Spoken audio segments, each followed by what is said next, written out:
The American Association of Municipal Executives launched its free job board. That's right, it's absolutely free for you to post your senior and executive level recruitments. So if you have an assistant director position and up that you're trying to fill in your organization, go to jobs.aame.org. That's jobs.aame.org to post your listing today. Again, it's absolutely free.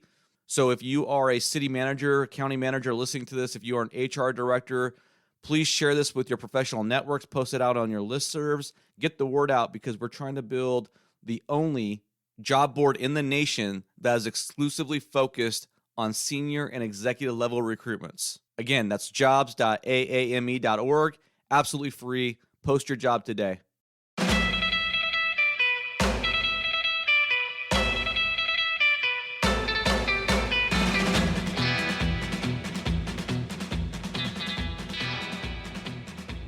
All right. I'm Joe Turner, and this is the City Manager Unfiltered podcast, a podcast for city managers and other public sector executives. It is the most influential local government podcast in America, and we're going to do something a little different today. I have a former elected official, a former member of the Sacramento, California City Council. His name's Jeff Harris, and he's going to be on the show today to talk about his former city manager, Howard Chan. Howard Chan is a friend of the program, a friend of mine, a very well-respected leader in the profession, and I've been exposing some of the shenanigans of his governing body, the council, how they've treated him so poorly over the last couple of years. And so I wanted to bring Jeff on because it's one thing for me as a city manager honk or a, biased individual to go and sing the praises of Howard Chan. I wanted to bring on an elected official who actually worked with him, who knows the ins and outs of the city of Sacramento, all the games that get played, the political machinations, to come on and make a case in defense of Howard Chan. And so this episode is going to be called In Defense of Howard Chan. Welcome to the program, Jeff Harris. Please take a moment to briefly introduce yourself and we'll get on with it. Yeah, thank you, Joe. I appreciate you having me on the show. Like yourself, I consider Howard Chan a very good friend and an excellent city manager. And that's based on my 8 years on the city council, which started in 2014 and ended in 2022 when an independent commission redistricted my area, drew me out of my district, so I lost my job, even though I was in the throes of a re-election campaign. Amazing. It's a political. Everything's political in California at the local level and at the state level. That is a very true statement, Joe. So you were on the council at the time that Howard was elevated and installed into the top position, correct? Yes, Howard had been an employee of the city for 20 plus years when I was elected. And he got a job under our former, or at least the city manager prior to Howard, who was named John Shirey, also, in my opinion, an excellent city manager. He basically trained Howard, made him an assistant city manager, and Howard was in that role. When John Shirey left the job, we, of course, tried to do a recruitment for a city manager, but we also had the possibility of promoting from within. And myself and one other council member favored Howard, thought that he was a good candidate for the job, and we offered it to him, and he became our city manager. What was it that you saw in Howard Chan that made you decide or think that he was ready to ascend to the top spot? What was any personal qualities or professional traits? Well, so Howard had worked for the city for a long time, basically in our parking department. As such, he knew a lot of staff, and he was very highly regarded. Everybody liked him. So being personable is a really good trait for a city manager, getting along with people. Absolutely. Howard had that trait in spades. I mean, he's just really a straightforward, straight shooting, honest person, one of the most honest people I've met in my entire life, not only career. Because he had worked with John Shirey as an assistant city manager, he knew the ropes at City Hall. He knew all the council members. He had worked on various projects in various departments. So he was already a leg up on anybody, although we may have gotten a city manager with more experience at being a manager. Howard knew all the players at City Hall, and Right. so we felt that would save a lot of time getting up to speed, And I think ultimately we made a very good choice. Yeah. So, what's interesting about Howard, I think I would like to share is he has a candid directness to him that he says what he means and he means what he says, but he's not a jerk about it. Does that make sense? At least with my interactions with him, he always tells me like it is, and there's no beating around the bush. And I just think he's an all around stand up guy. And my first interaction with Howard actually was I had posted something on LinkedIn. I posted a news story about his contractual situation in Sacramento a couple of years ago. This was like in December of 2022, and the story had some things wrong. And instead of getting upset with me and jumping down my throat, he was gracious enough to reach out to me, explain what the correction was, and we jumped on the phone and had a really good conversation. He was just so personal. Here you are, you talk about a city manager in Sacramento, one of the largest cities in America, and he's willing to jump on the phone and have a conversation with you and not jump down your throat and not rip your head off or anything like that. And we've just built a relationship ever since that time. And me being born and raised in Southern California and familiar with some of the Sacramento dynamics, at least at the state legislature level, having worked for a former state legislator, I just watch what's going on in Sacramento, and I've just been appalled by the treatment of him by his elected officials and the games they play. And so I kind of wanted to bring you on to articulate some of that because, like I said in the intro, it's one thing for people to hear it from me; it's another for people to hear it from somebody like you who's been on the inside.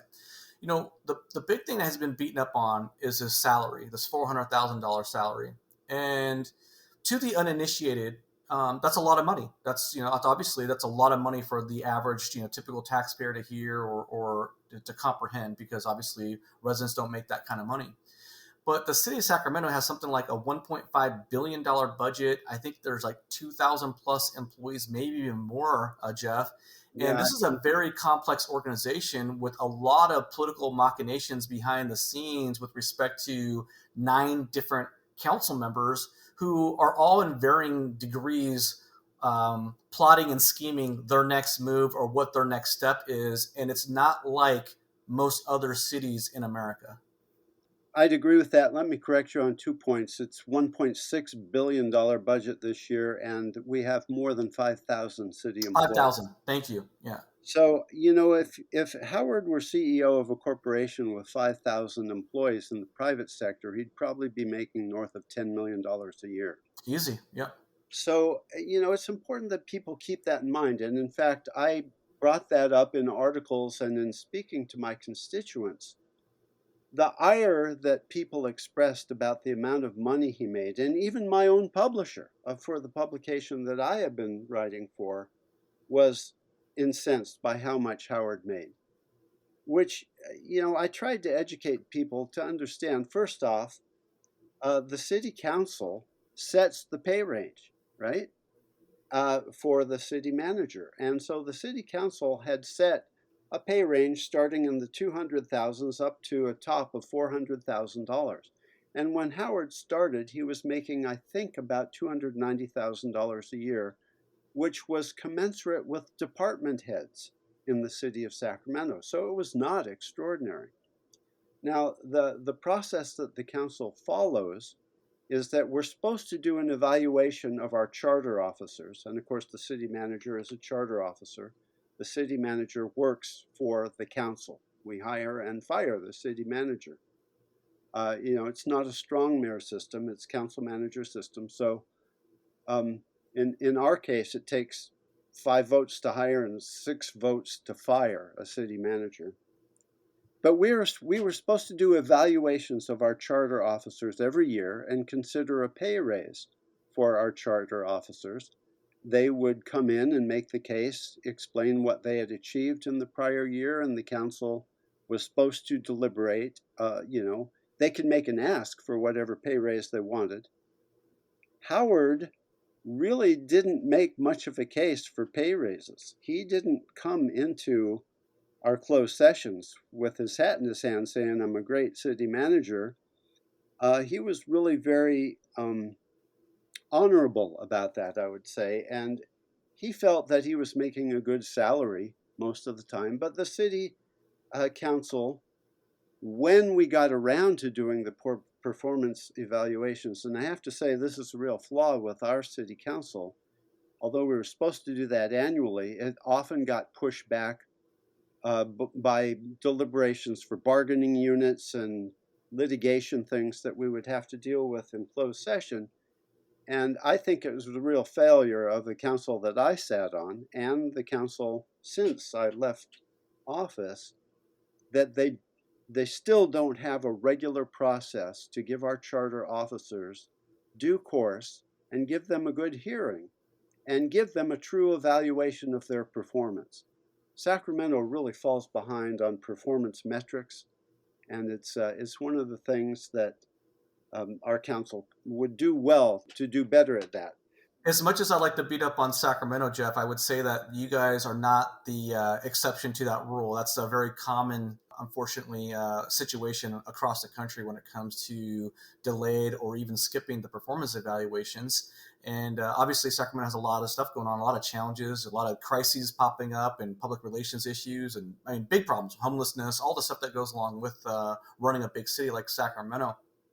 But I wanted one fine point on this, and maybe we can move on to anything else you want to talk about. But it's not like Howard Chan was going in, beating the drum, and saying, "Give me more, give me more, give me more." That's correct.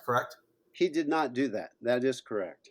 And I can tell you how things progressed. So, after a couple of years on the job, we got to a performance evaluation and gave him a 5% raise, which is totally fair. We gave all our charter officers, in that range. And department heads, the idea with a city is that generally people get raises with their performance evaluations. After a couple years more, we had changed mayors from Mayor Johnson to Mayor Steinberg. And Steinberg, and if you don't know already, is a political animal. Yes, I've shared that with my audience before on the podcast and on my LinkedIn post. He was a high-ranking member of the state legislature in the Democrat Party. That's correct. He was Senate pro tem. And he is a person who enjoys a position of power. I can tell you this from personal experience.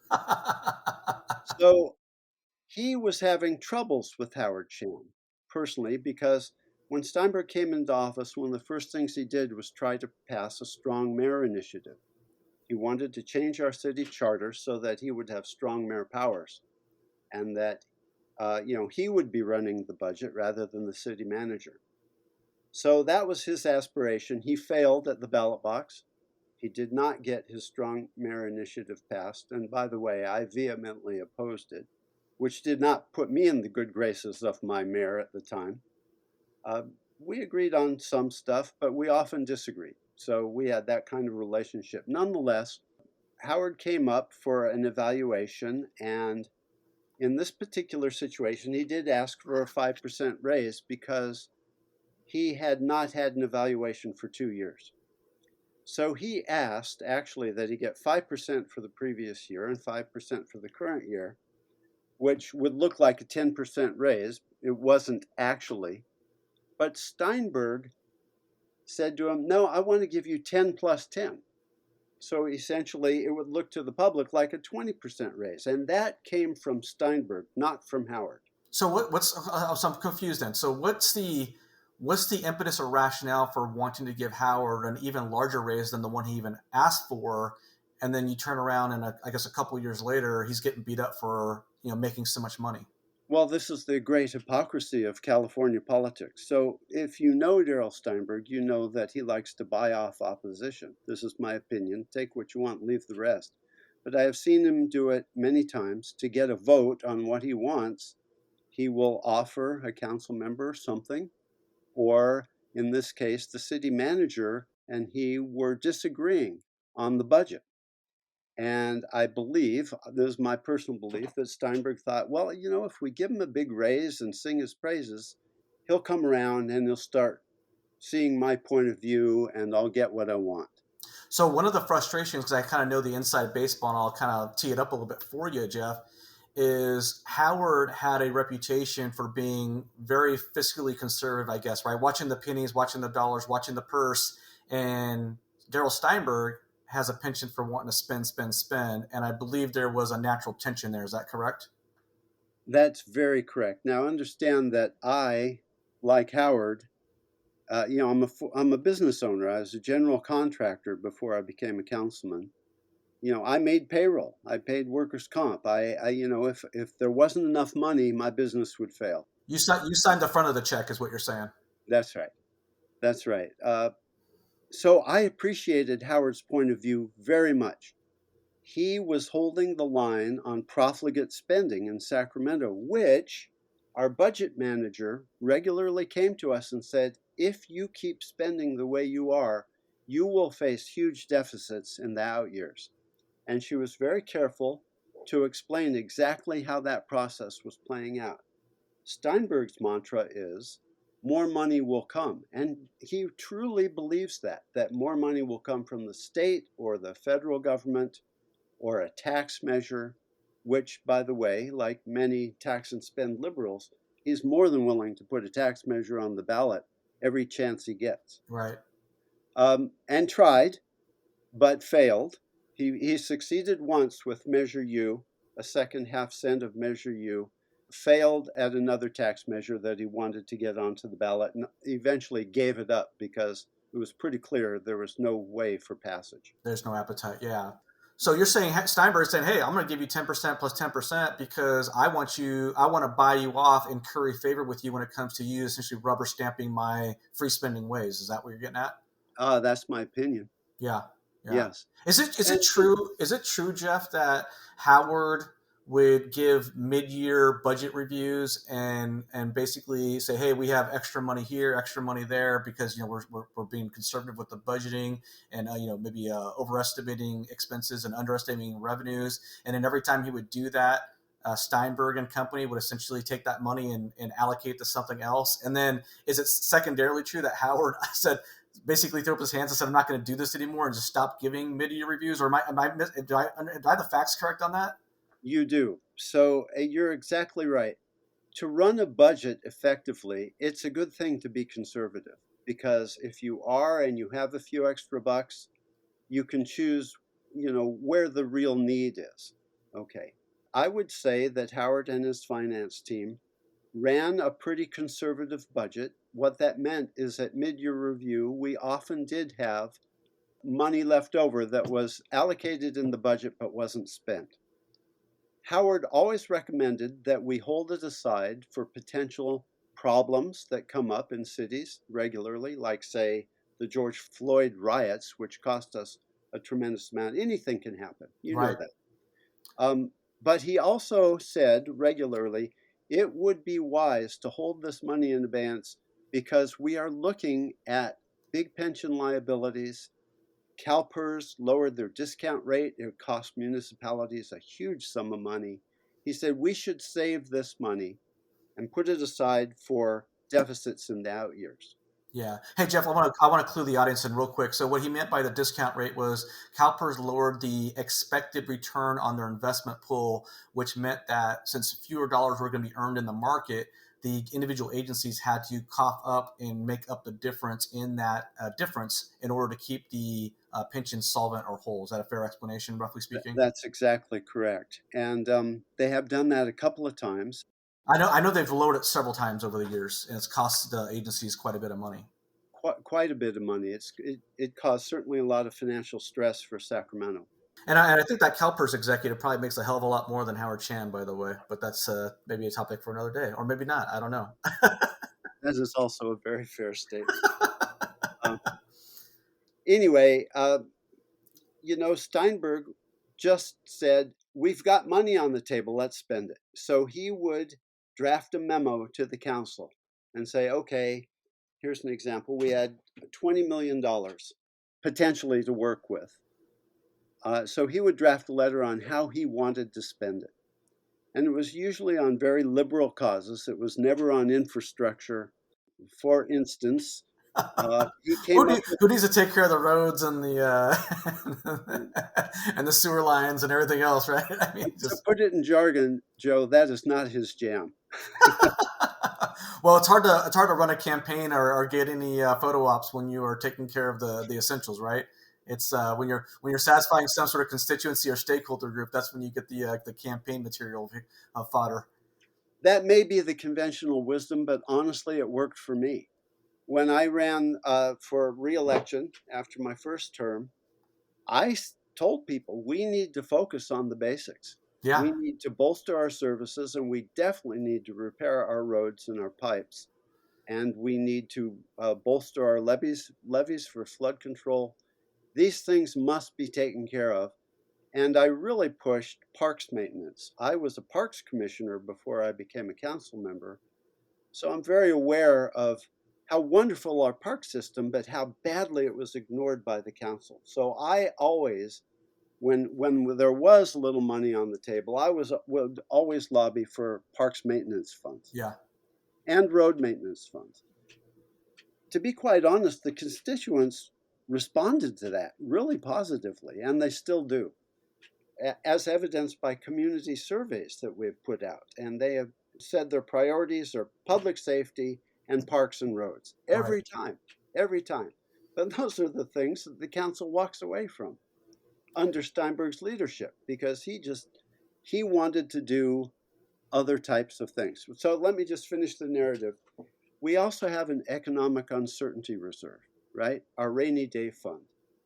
And the council under Mayor Johnson voted to set the level that we thought that was appropriate at 17% of our annual budget, of our general fund Right, budget. right. We never attained that. When Johnson took office, the Great Recession hit, and we pretty much spent our EUR in the first year in 2009, 2010. I can imagine. Just got obliterated. Yep. Those were rough times. We Did only you had guys go through? Didn't Sacramento go through massive layoffs? The city of yes, Sacramento. Yeah, we right. laid off 20% of our workforce, Jeez. 1,000 people, Yeah.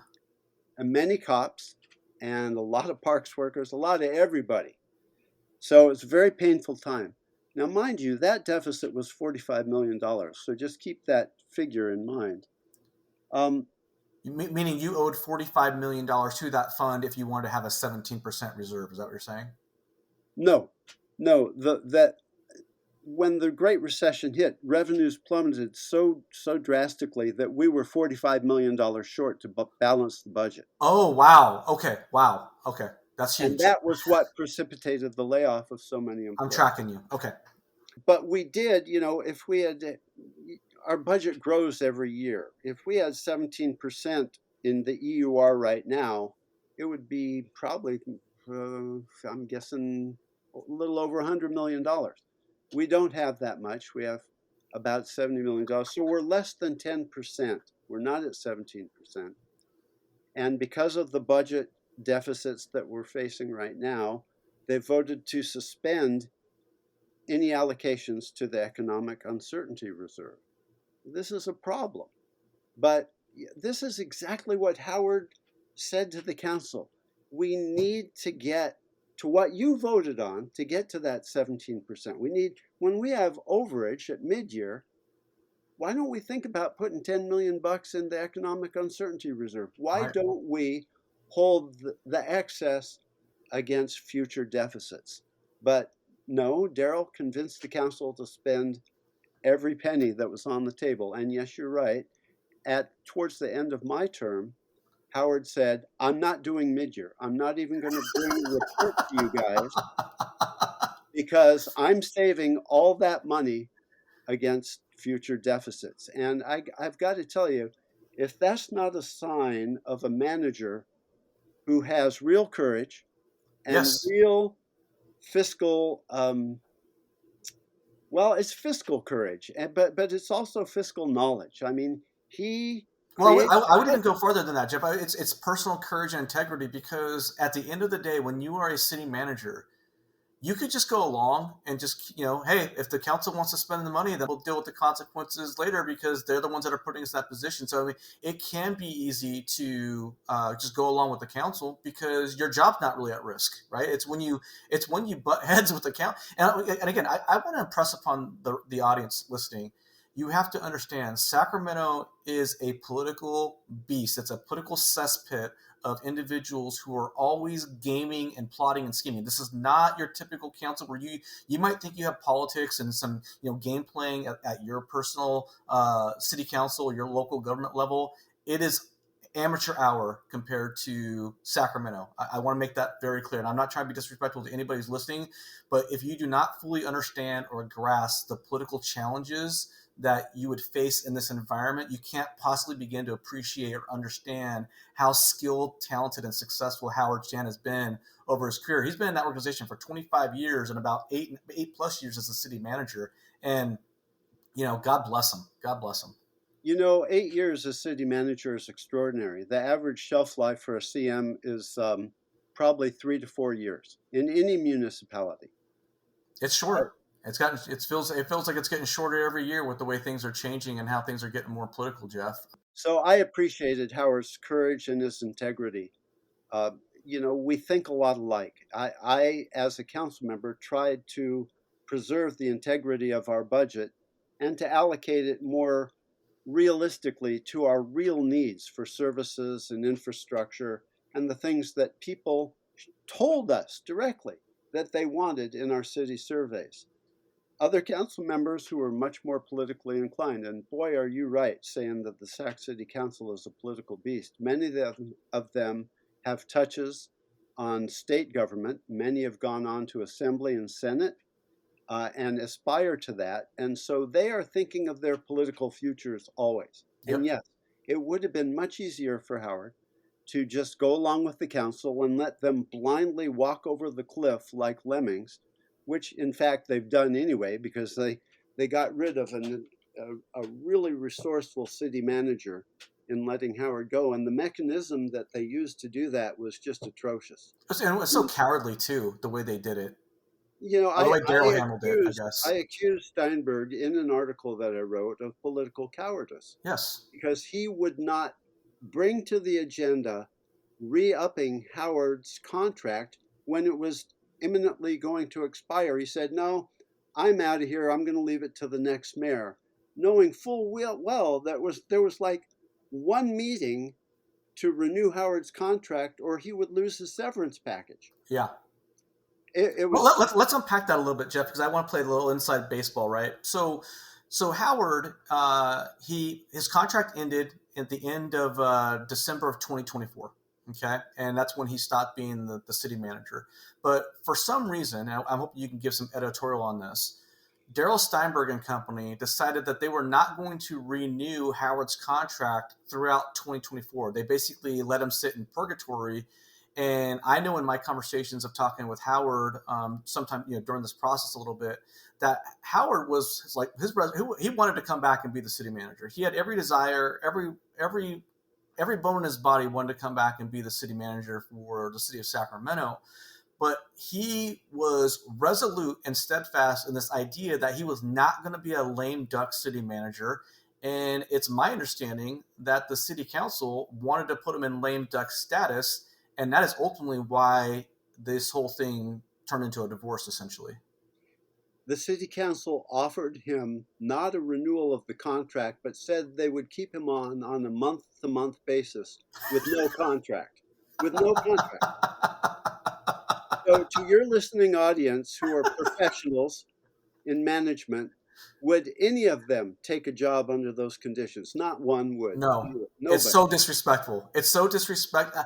It's so beyond the pale. I want to say it's so disrespectful, but I don't know if it's just really just utter ignorance. I don't even understand how you can even rationalize that as a council. But it's funny, Jeff, because I read stories and I follow city councils across the country, and they will oftentimes think that they can fire the city manager because he makes too much money and hire somebody in for much less, or they think that they can somehow not pay a 1-year severance and they can do a lower severance. And it's like there's a reason why professionals in this industry demand certain protections, and that you can't fire them on a whim without there being a price to be paid, because it's rarefied air. You just can't find Howard Chan 2.0 to walk in and take over the city of Sacramento. That's just not going to happen. Again, you're right on all counts. Here's one of Howard's strengths. He is a steadfast defender and protector of our city staff. They all respect him. When 5,000 employees think that you're really a great boss, that's pretty extraordinary. And it is extraordinary. Howard, I would say just about universally, staff absolutely enjoyed having him as their boss. And he was very protective of staff. And as you know, politicos can be very disrespectful of staff. Yes. And Howard often ran intercession when council members got too surly and really stood up for his staff. That's just one of the traits that I admire about Howard. He wasn't unrealistic about it. I mean, some staff members are crummy and they have to be disciplined or let go, and he was fully capable of all of that. But he tried to run the budget such that the council couldn't overspend to the point where he had to start letting people go. Well, I think that's all. I think that's something that a lot of city managers struggle with, right? Because if you're trying to run a conservative budget, no city manager really wants to be. I mean, obviously, the Great Recession in 2008 and 9 was a completely, that's beyond, individual city managers' control. But I know that one of the things that I stressed about, and one of the reasons why I've been so conservative and a fiscal hawk when it comes to my local government budgets, is that I don't ever want to be in a situation where I have to look someone in the eye and feel like I got to let them go or put them in the unemployment line because I screwed up and I wasn't minding the numbers. That's always something that weighs with me very heavily. Yeah, as well it should. And Howard is of that ilk. Well, and I wanted to say something too. You talk about him defending the staff. I mean, Howard isn't just giving lip service to that. I know Howard is not afraid to have very direct conversations with individual council members. I mean, I've never obviously been in these meetings. I'm not a fly on the wall, but I just know based on Howard's personality that he doesn't tuck tail and cower and get scared because an elected official has an issue with him. I mean, he tells it like it is. That is true. And as an elected, I had demands of Howard as well. Any person in the seat would. I would go to Howard and say, "Hey, here's what I want to achieve. How can we get there?" And we'd have a discussion. And at times he would say, "It's not realistic. It's not going to happen, Jeff." Yeah. And you know what? Of course, I didn't like hearing that, but I said, "Okay, Howard, I trust you. And if you say that that's where it's at," and he would show me why it was that way. He didn't just say it. Yeah. He really laid it out and said, maybe we could approach it from a different angle. Maybe you could achieve something similar by approaching it in a different way. In other words, he was always willing to collaborate and work with me and really tried to help council members achieve their initiatives. But in Sacramento, like you say, it's a very political place, and council members want to look good and make a splash, right? Okay. So this is something that's always puzzled me about the situation. And yes, we're talking in generalizations. He's going to have individual detractors here and there, but literally by all accounts, he was well respected by staff, well respected by the business community, well respected by ethnic groups. I think he was heavily supported by the local NAACP chapter, if my memory serves. Why did they get rid of him? What was the deal? Like, I mean, the guy was running a good operation. He was saving the taxpayers money whenever he could. He's very competent. I don't know if we're going to get into this particular lawsuit that you and I have talked about in a pre-interview screening call, but he saved the city literally tens of millions of dollars on a legal settlement. And then he was actually attacked and criticized by some members of the council for how he did that. I mean, why did the governing body have such almost like knee jerk? I talk about this in numerous different contexts. So it's like, this idea that, the body wants to reject the transplant, it's like, this natural desire to sort of eat itself or something. Can you sort of articulate why the governing body was seemingly hell-bent on trying to run down his reputation or have him attacked either through surrogates at the Sacramento Bee or other, different interests? What was the deal there? Well, in my mind, it comes down to the definition of public service and whether or not the council members were truly performing public service or self-service. The council members that I worked with don't like hearing the word no, right? Yes, yeah. They think that they're pretty hot stuff because they got elected. I often heard people say, "I'm one of the 9 most powerful people in this city, and this city is the capital of the 4th biggest economy in the world." Yeah. And power is corrupting. It goes to people's heads, and I saw it in real time on the council. Howard would say no and mean no when he said it. And boy, one thing a council member doesn't want to hear is that word. But he would always say, this is why. They were not particularly interested in hearing why. They heard no, they didn't like it. And several council members at various times made a play for his job and started talking it up. Maybe he's not the right city manager for us because we think he's playing it too conservative. And he says no, and I don't like it. Yeah. So again, it has a lot to do with political aspirations. If somebody has an initiative they want to get passed and it's going to cost the council a lot of money, they want it because it means something significant to their political future. But to the city manager, it looks like a boondoggle or something, right? The city manager looks like a roadblock. Yeah. And Yes. The city manager is viewing it almost like a boondoggle, and the elected officials viewing the city manager as a roadblock to that political aim. That's right. A good example of that is Measure L. So Measure L was called the Children's Fund, and it was put forth by Councilmember Chenier. Well, you can't vote against that, Jeff. You can't vote against the children. Well, right? The children. That was their play, and believe me, they worked hard. But what Measure L did was partition our budget.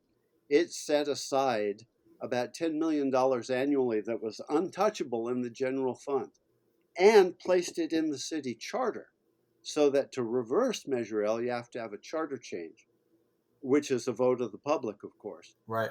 And, it's ballot box budgeting, and it has proved to be really a terrible thing for the city of Sacramento. It basically means there's $10 million off the table. It has to be spent on basically community-based organizations, nonprofits who work in the youth sphere, if you will.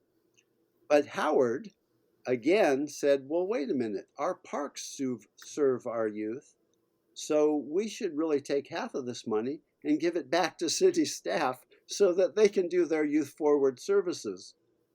And that didn't go over very well either, but it was a brilliant play by the city manager, because otherwise our parks department would be devastated, just devastated.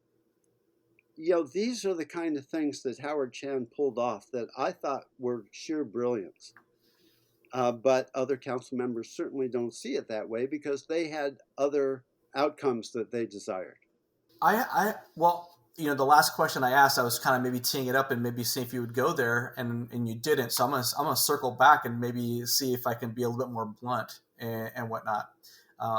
Jeff, do you think that Howard's ability to connect with so many different people and groups and his ability to say no and mean it elevated him to such a point that other elected officials felt threatened or felt like he was becoming too big for his britches with respect to the city of Sacramento? I heard comments from my colleagues that Howard was becoming too political. In other words, yes, they felt very challenged by what they perceived as him flexing his power and his muscle. Yeah, that is true. And now going back to that lawsuit, if you want to go there. Yeah, well, I want you to unpack it a little bit for the audience and set it up for us. Sure. We had a developer in town who applied for a conditional use permit to put a gas station in a development he was building. Very difficult development. It was a former rail yard, had a lot of toxic cleanup. I mean, he was deeply invested in this project, and it was extremely costly, and he felt that he needed a big gas station as part of the development to help bring back revenue for all he had lost in cleaning up a lot of toxics. And so it wasn't a by right thing. He had to get a conditional use permit. Our planning staff said that he met all the criteria and granted him the conditional use permit, but a local neighborhood group really didn't want this gas station. So they worked with their council member to try to stop it. Well, that council member apparently agreed with that community association and overstepped his bounds. He actually publicly advocated and tried to help people stop the gas station, which is something an elected person can't do before a vote. And he made comments publicly things like, yeah, I think I have the votes to defeat it, which is a violation of the Brown Act. So the developer filed suit against the city of Sacramento and said, I did not get a fair hearing. The council denied the conditional use permit that staff approved, and that's the right of the council to override staff, certainly. But he took it to court, and it went through various levels of the court, and they came back with a decision that said this contractor developer did not get a fair hearing. Now, Jeff, let me interrupt you real quick. This whole thing started, or if my understanding is correct, this whole thing started before Howard Chan became the city manager. Is that correct? Yes, it did start before Howard, but Howard But Howard became finished it. city manager in the middle of this fracas. Yes. Yep. And in fact, the lawsuits ended up on his desk and not the prior mayor. I mean, the prior city manager.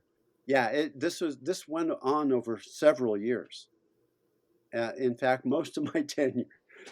Well, anyway, because the developer got a judgment saying that he was denied a fair hearing because a council member violated the Brown Act, etc., we were forced to rehear the whole deal on the gas station.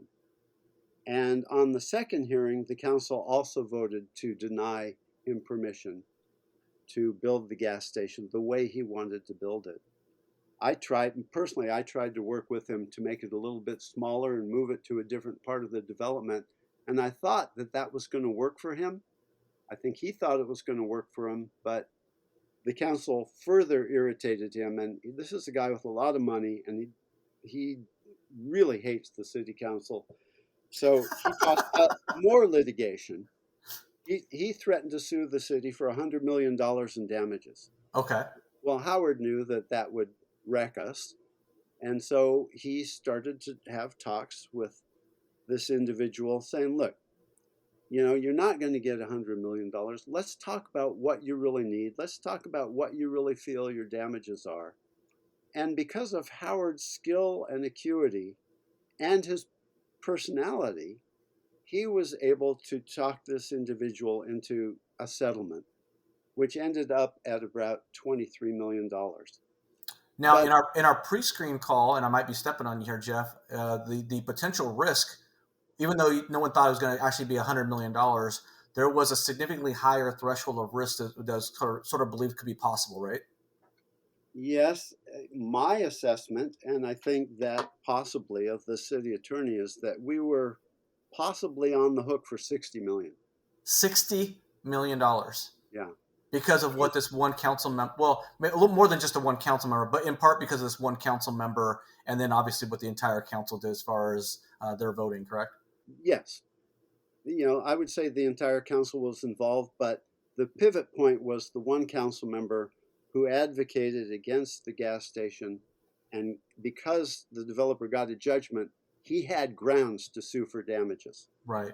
And so we're looking at Howard cleaning up this individual's mess, this council member's mess, and the entire council's mess, really, as a totality of it all. Is it fair to say he saved the city at least $25 million just on that one negotiation with that developer? I mean, if you're talking about a $20+ million settlement plus another $25 million, you start getting up into that, $50 million. I mean, I'm being on the conservative side. I'm not even trying to give Howard the full credit for the $35+ million, right? I mean, he saved them tens of millions of dollars, correct?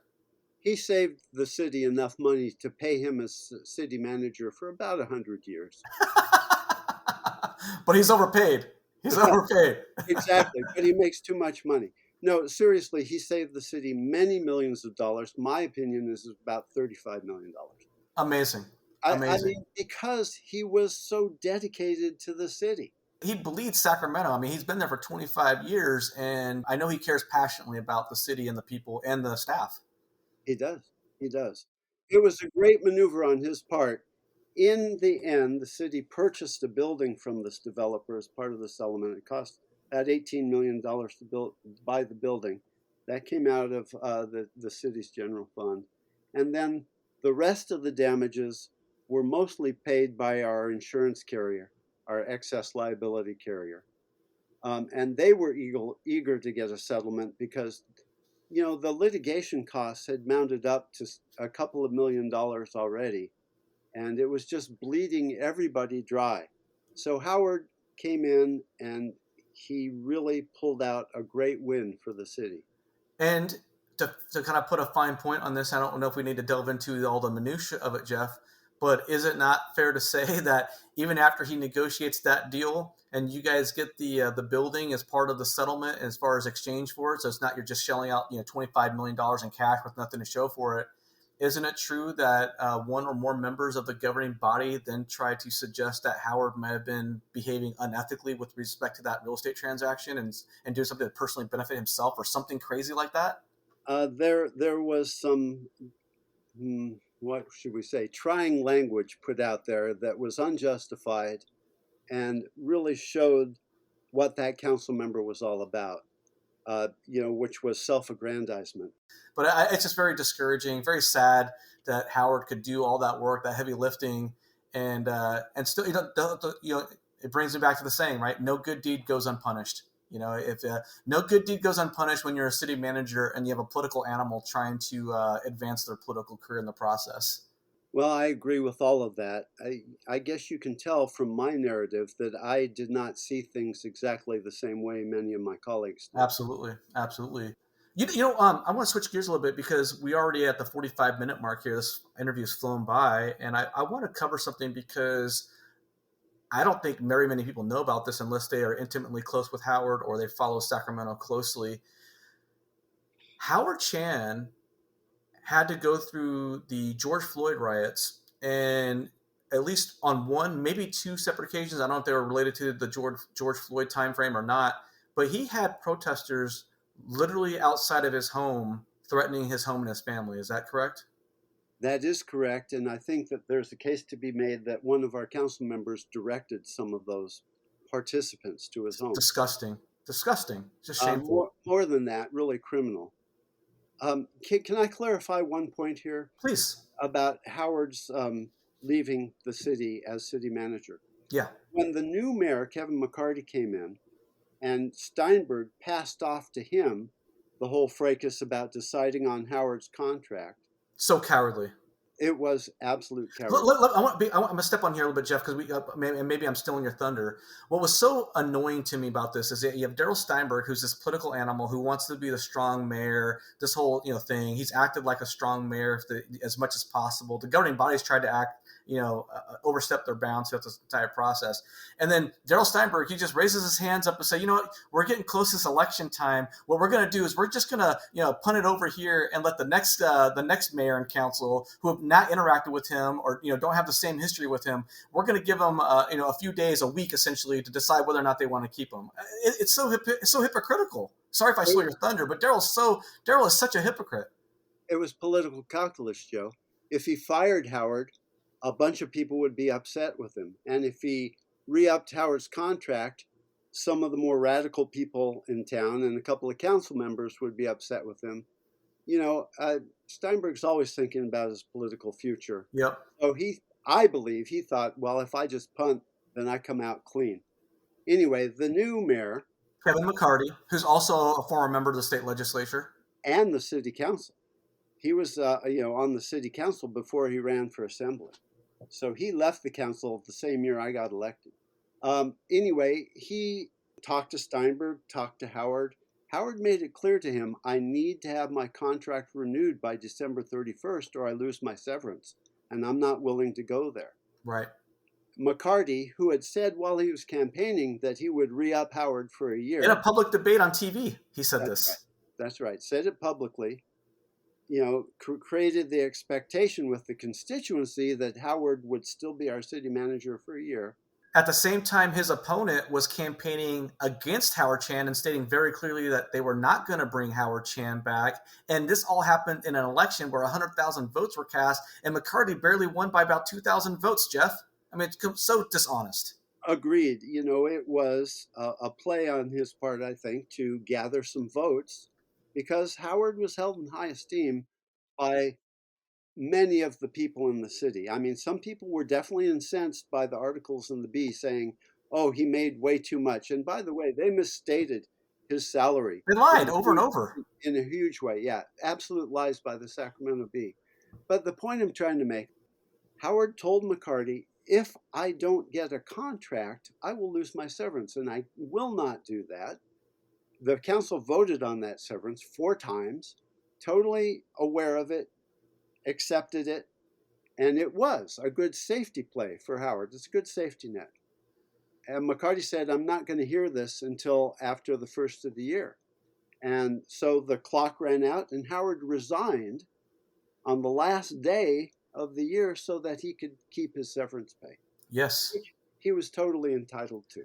Not only that, Howard acted in such good faith that he actually worked with the Darrell Steinberg Council to extend his notification period because he had to give 30 days notice originally. So he actually worked with the council to give the new council as much time as he could legally give up to the end of the year.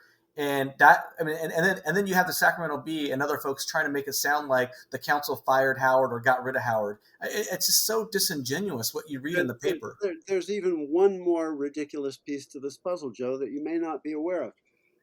In our city, the manager sets the agenda with input from the mayor and the city clerk. Okay. But the mayor sets the agenda. That's in our council rules and procedures. The mayor or the city manager? I'm sorry. The city manager sets the agenda Gotcha.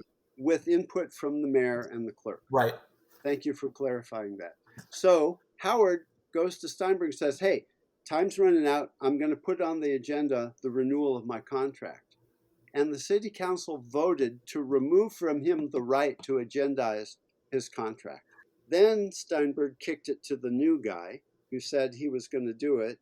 And then they ran the clock out by saying we're going to hear it in January. So it basically forced Howard's hand. Yeah. They said, yeah, you can stay on month to month with no contract. But he said, this is too much disrespect. I want my severance. So he quit. Yeah. Yeah. Howard wasn't going to be a lame duck. I think there were, it's just shameful.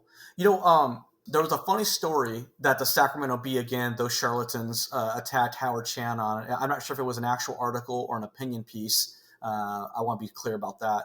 But Jeff, there was a funny story a couple of years ago. I was so amused by this that Howard had become so frustrated and pissed off that the council would not give him and staff any sort of codified goals and objectives for them to work on. They were basically, like cats chasing a laser pointer on the wall. Wasn't there a funny story where he basically, corralled them down into the basement somewhere and basically said, hey, we're not leaving until you give us some core goals and objectives? And then the Sacramento Bee makes it sound like he took him to some dungeon and left out the public. And it was like, almost had them handcuffed to an interrogation chair and waterboarded them. Can you unpack that for us a little bit? Well, the council agreed to set council goals and objectives. He didn't coerce them. He didn't put them in handcuffs. And no, there was no basement. So they agreed to it. And the outcome of that little session is pretty remarkable. Only one person noted that fiscal responsibility was a goal of the council. Only one council member put a dot on the board under fiscal responsibility. That said it all. That said it all. Well, we might have skipped the lead on this whole story for this episode, Jeff, because right now the city of Sacramento is facing a massive budget deficit, correct? Not only this year, not only last year, but for the next 5 years, and the deficit gets deeper every year. And Joe, this is with all-time high tax revenues coming in. Yes, we're So how does that happen? You have the best revenue you've ever had in your city's history and the biggest deficits. Now, remember, I told you earlier, in the Great Recession, the deficit was $45 million. Yes, sir. The deficit this year was $60 million. The deficit forecast for next year is $90 million. The deficit, and it's because... How does that happen? How does this happen? The council put in place their initiatives of spending that are ongoing expenditures, but they put them in place when we had one-time ARPA funds. So But here's the bottom line. You know where the money really went? It went to negotiations with the bargaining units. After I was off the council, the very next year, in negotiations with public safety unions, they gave up $90 million in perpetuity every year, a $90 million uptick to union pay and benefits. They, they never had that kind of money. They used ARPA funds to cover it the first year. The next year, it all went into Not the deficit sustainable. category. Yeah, you can't. It is not sustainable. That is government 101. You never use one-time funds to fund permanent expenses like that. You just don't do that. So, you know what? People run for council without having that fundamental fact in their mind. Seriously, it is amazing to me how weak the grasp is that many electeds have on the basics of running a budget. Jeff, I want to wrap up a little bit. I'm going to come full circle on the salary issue because it just boggles my mind that they jammed up Howard on a $400,000 salary, which, I mean, the crazy thing is in California, that's not even necessarily considered high anymore. I mean, yeah, Howard's been up there, but for the last couple of years, it was inflated because of a cash out of leave time, and so the Sacramento Bee was very disingenuous. The papers love to basically also mislead the public by jacking up the salaries of city managers when they retire. They do the leave payout, and so it spikes the amount of money they earn, and everything becomes like a City of Bell corruption story or something like that. What's fascinating is you got the Hayward city manager who was just put on leave. First time city manager, came in at $385,000 a year. Hayward's significantly smaller than Sacramento, and it has its own issues, but it's not the Sacramento beast that we're talking about. You have Springfield, Missouri. They just hired a new city manager in at 350. Springfield's a population of 170,000 people, and Springfield. Let me clue you in if you don't know, Jeff. I'm pretty sure you do. The cost of living in Springfield, Missouri, is nothing like Sacramento, California. And I mean, you go on, and you look at some of these figures, and it's just like $400,000 is almost table stakes for some of these jobs at this level. And what I don't understand is why the Sacramento Bee, why the governing body has been so adamant about criticizing his salary at $400,000 when you have these other public sector executives and these public-private organizations that are receiving government funding. You have executives in this organization who are making more or twice as much as Howard Chan, right? I talked about this in a previous podcast. Right. You have the individual who's running the utilities district up there, SMUD or whatever it's called. He's making over $800,000 a year to run a utilities district. Now, I'm not knocking it. I'm not saying that's not a tough job. That ain't the city manager of Sacramento job. That's, you know what I mean? You got the regional transit district CEO or executive director making more than Howard Chan. You have this guy, something Broom. I don't forget his name. He's with Barry Broom. Barry Broom. He's with the Greater Area Sacramento Economic Development Council, some sort of like Chamber of Commerce type deal, whatever. I looked it up. You have a Form 990 filing for 2023. They took in $3 million.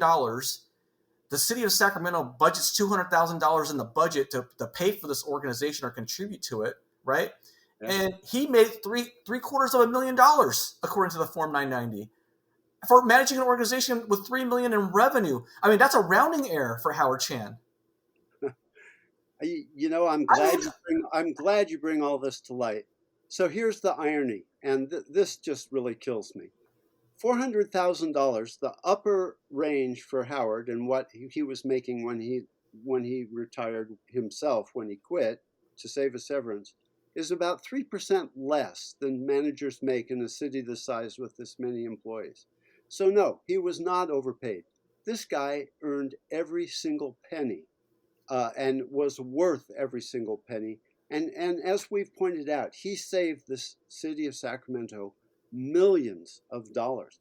When the council passed Measure L, he said, if you do this, said this in open session, if you pass this measure and sequester this money from the general fund, you have to direct me what you're going to cut commensurately, because there is no money to backfill this. Yeah, but here's the deal. So they get a recruiter. They go out and start looking for candidates for the Sacramento city manager position.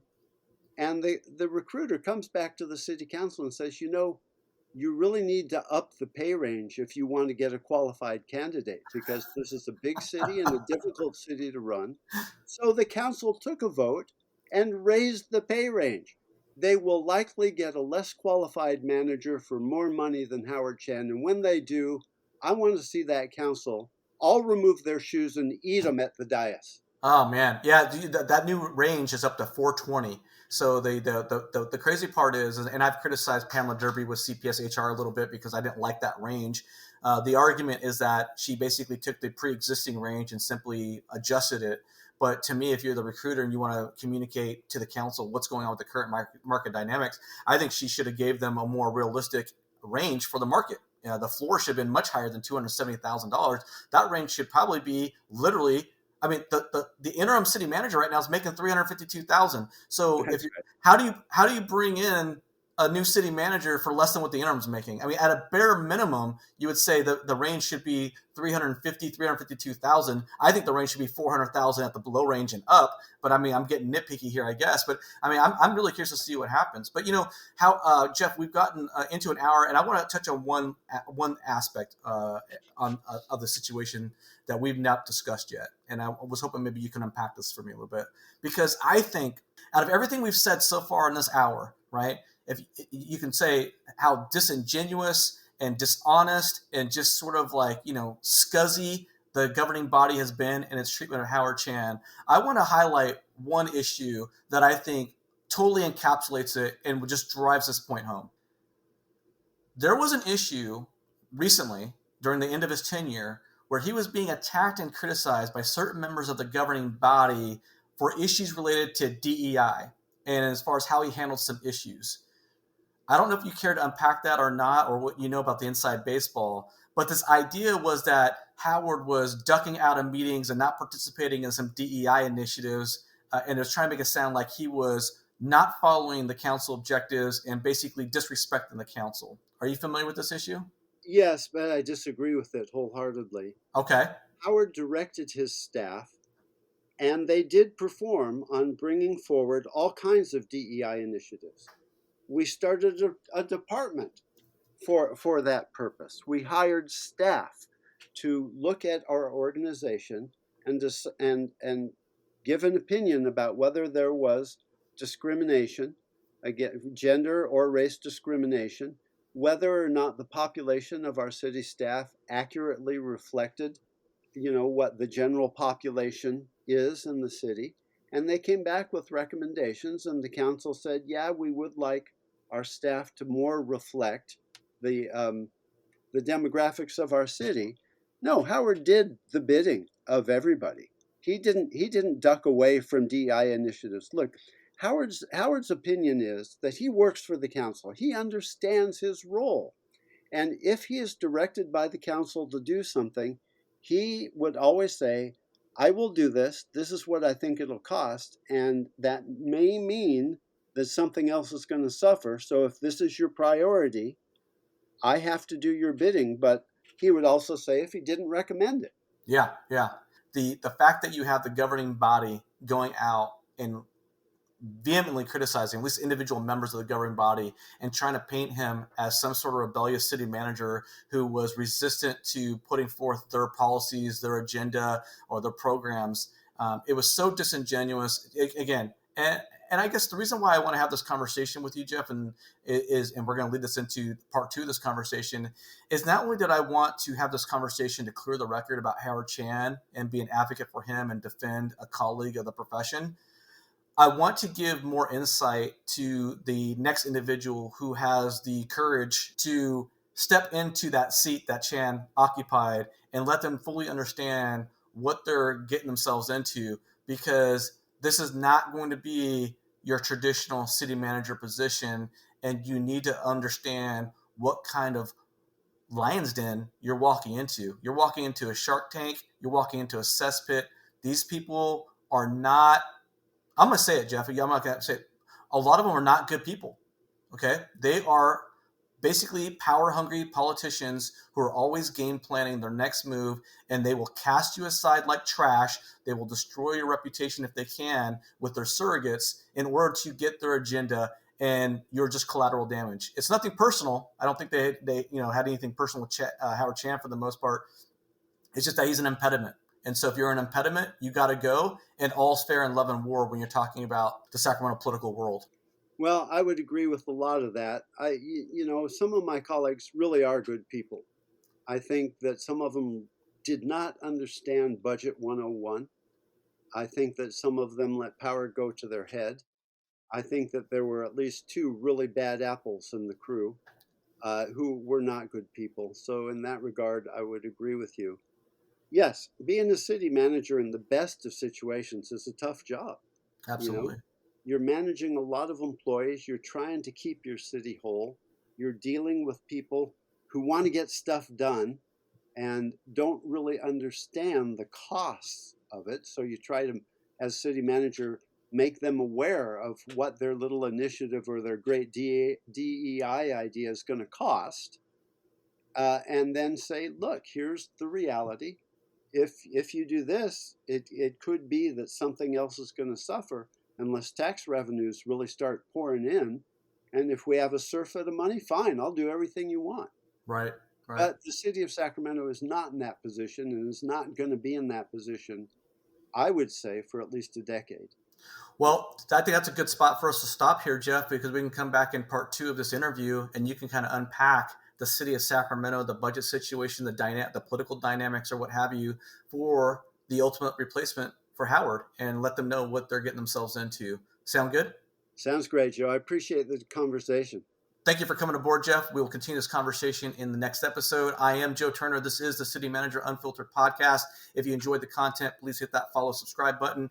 If you like the content, please leave a rating and review on your platform of choice, especially those Apple and Spotify users. Catch you next week when Jeff Harris joins us again to discuss the city of Sacramento and its financial condition.